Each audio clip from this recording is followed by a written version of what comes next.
when they decided your leadership was too dangerous, the ideological war against Black women's economic power. Good evening, everyone. I want to start tonight by introducing you to someone whose work is reshaping how we understand economic justice in America. Her name is Tanya Brown, and she's a force, a researcher, an advocate, a truth teller who refused to let the stories of Black women disappear into footnotes and statistics. Tanya Brown has spent years documenting what happens when entire systems decide that certain voices, certain leaders, certain dreams don't deserve space. And what she's uncovered, what she shared with me, is something we all need to hear. Because the crisis facing Black women right now isn't just about jobs, it's about ideology, it's about power, and it's about who gets to define what strength looks like in this country.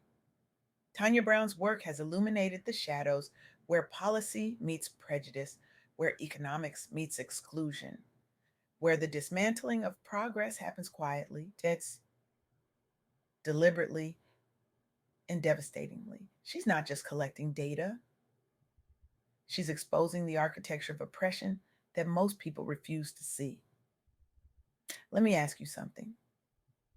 When you hear that nearly 600,000 Black women have been pushed out of the workforce since February of this year, what's your first thought? Economic downturn, market correction, bad luck. Here's what Tanya Brown helped me see.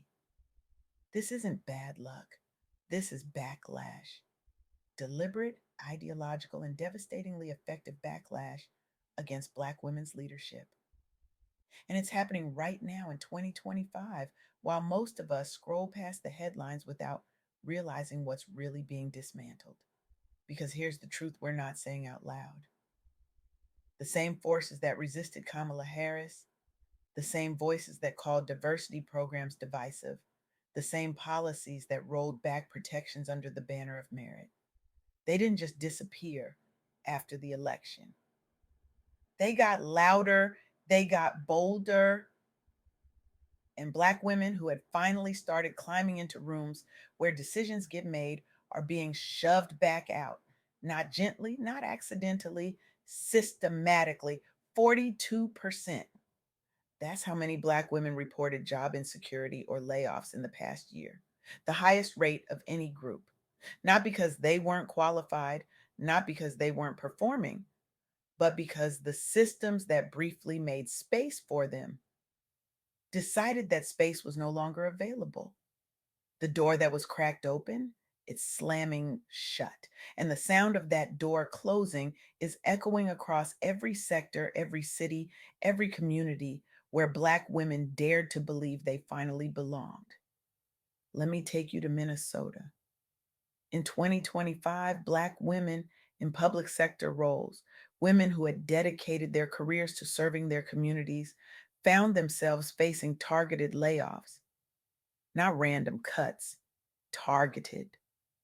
These were women who showed up every single day, women who held multiple degrees, women who mentored younger staff, women who believed that if they worked hard enough, if they proved themselves over and over, they would be safe. They were wrong. And when advocates started asking questions, when they started connecting the dots between political shifts and employment patterns, what they found was chilling. These weren't just budget decisions, these were ideological decisions. Decisions rooted in the same resistance that has always met Black women's leadership, with suspicion, with resentment, with the quiet insistence that they don't belong.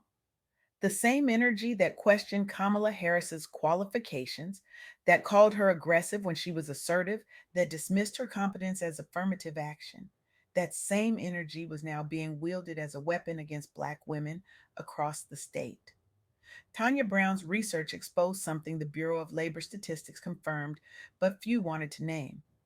Generations of conservative policies had already undermined Black families.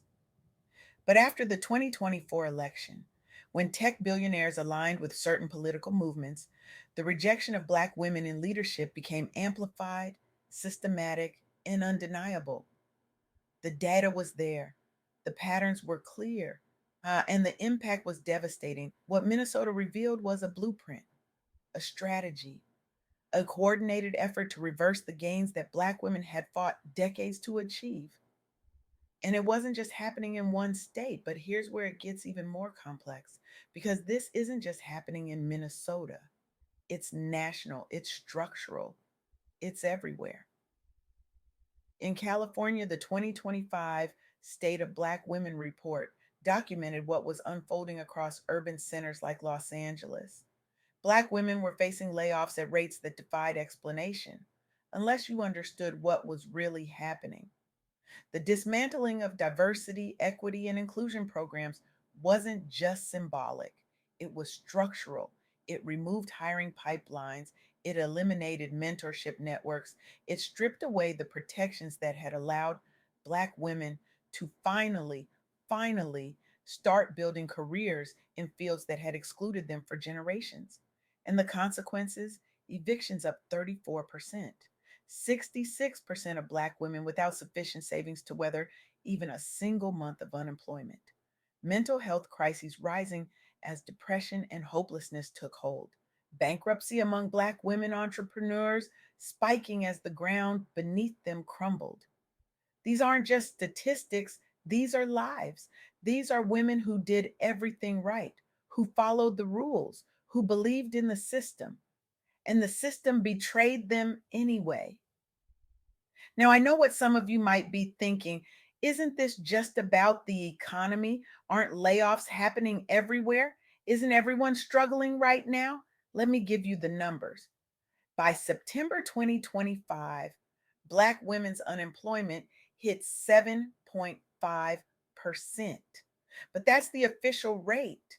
When you include the women who stopped looking, who gave up, who disappeared from the labor force entirely because they couldn't take one more rejection, one more interview where they were told they weren't the right fit, one more performance review that praised their work but denied their promotion, the real rate was over 10%.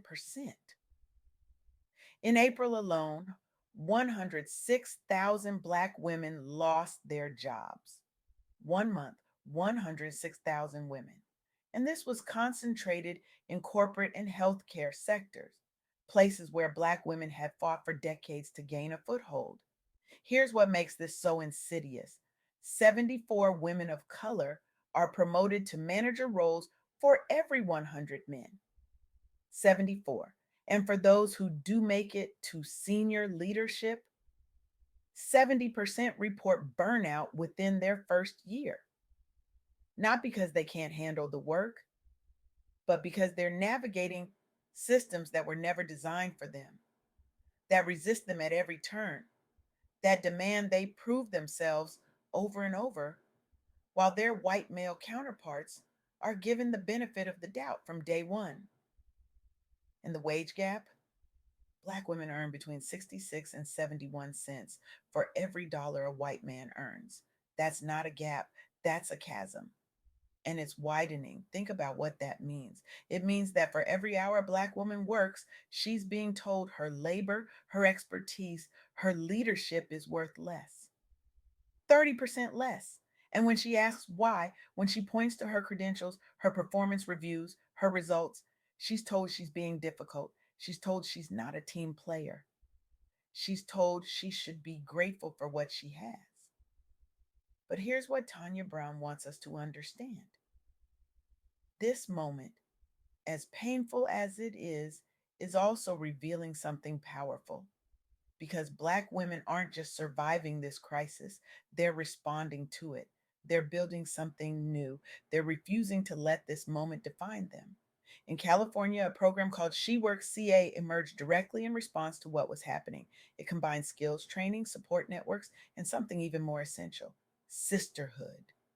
Women who had been pushed out of corporate spaces started creating their own pathways. They stopped waiting for broken systems to fix themselves and started building alternatives rooted in collective power, in shared knowledge, in the understanding that if the latter is broken, you build your own. They weren't asking for permission anymore. They were claiming their right to thrive. And what happened? Women who had been told they were too old, too expensive, too opinionated, too much, They started launching businesses, they started consulting, they started teaching other women how to negotiate, how to build wealth, how to protect their peace. They created networks that didn't just support individual success, but collective liberation. They said, if you won't make space for us, we'll make our own space. And it will be better. It will be more humane. It will be more sustainable. It will be rooted in values that actually matter. And across the country, Black women who had spent years climbing corporate hierarchies, who had been told that success meant conforming, assimilating, shrinking themselves to fit, they started asking a different question. What if the goal isn't to reach the top of a system that doesn't want us there? What if the goal is to create something entirely different? What if we stopped measuring our worth by their standards and started defining success on our own terms? This is what Tanya Brown calls the exit economy. Not giving up, not retreating, but reclaiming.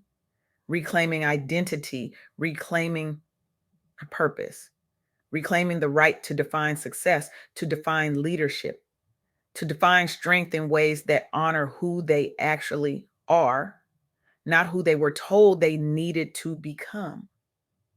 Because here's the thing about resilience: real resilience isn't about enduring, it's about transforming. It's about taking the pain of exclusion and turning it into the power of creation. It's about saying, you tried to break me, and instead I built something you could never imagine. And that's exactly what's happening. Black women are forming collectives. They're pooling resources. They're sharing clients. They're mentoring each other. They're creating economies within economies. They're saying, we don't need your validation. We don't need your approval. We need each other. And that's enough. But let's be clear, this shouldn't be necessary. The fact that Black women have to build parallel systems, that they have to create their own opportunities because the ones that should exist keep getting dismantled, that's not a triumph of the American dream. That's an indictment of American systems. That's proof that the systems were never designed for equity. They were designed for exclusion. And when exclusion becomes too obvious, when it becomes too loud, the systems adapt. They find new language, they find new justifications, but the outcome remains the same.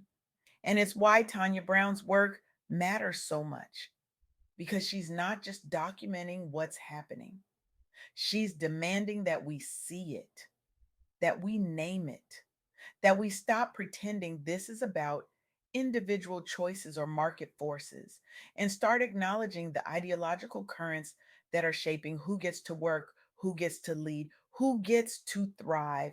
She's saying, look at the data, look at the patterns, look at who benefits when Black women are pushed out, look at who profits from their exclusion.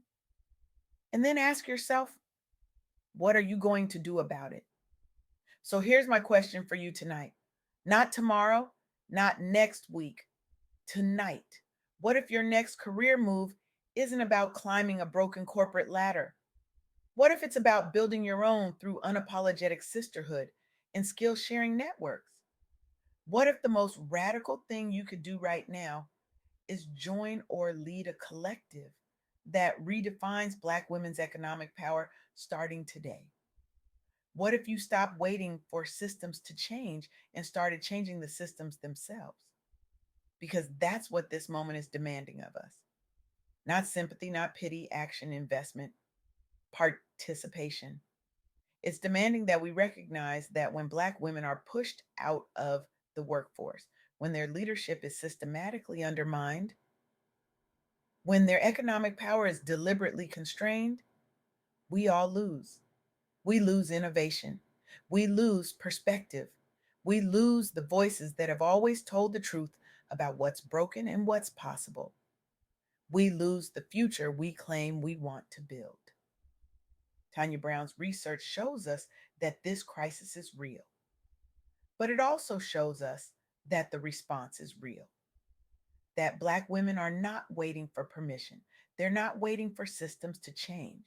They're changing the systems themselves. They're creating new models of leadership. They're redefining what power looks like. They're proving that strength isn't about enduring broken systems, strength is about building new ones. And that's the insight I want to leave you with tonight. Softness isn't weakness. Softness is the refusal to harden yourself to survive in spaces that were never meant for you. Leadership isn't about reaching the top of someone else's ladder. It's about creating pathways that didn't exist before. It's about saying, I will not shrink. I will not conform. I will not pretend that my oppression is my fault. I will build. I will rest. I will choose joy. I will choose peace. And I will do it alongside other women who understand that survival mode isn't the goal anymore. Thriving is. So here's my call to action. And I mean this with every fiber of my being. Find a She Works CA style collective in your city. If one doesn't exist, start one. Share skills, share resources, share the truth about what you're facing and what you're building. Stop pretending you have to do this alone. Stop believing that asking for help is weakness. Stop waiting for someone to give you permission to rest, to heal, to choose yourself. Because the power isn't in the corporate ladder, the power is in the network. The power is in the sisterhood. The power is in the refusal to let anyone tell you that your leadership doesn't matter. Tanya Brown showed me that this crisis is ideological, but the response is revolutionary. And it starts with you tonight, right now, choosing to build instead of climb, choosing to rest instead of endure, choosing to redefine what strength looks like in a world that taught you survival but never taught you how to thrive, choosing to believe that your softness, your boundaries, your no, your rest, that these aren't luxuries. They're necessities, they're revolutions. They're the foundation of a new world. So I'm asking you, will you join this revolution? Will you choose softness over survival? Will you build instead of beg? Will you rest instead of run? Will you choose yourself finally, unapologetically, without explanation? Because 600,000 Black women are waiting, and the world we build next depends on your answer. Thank you.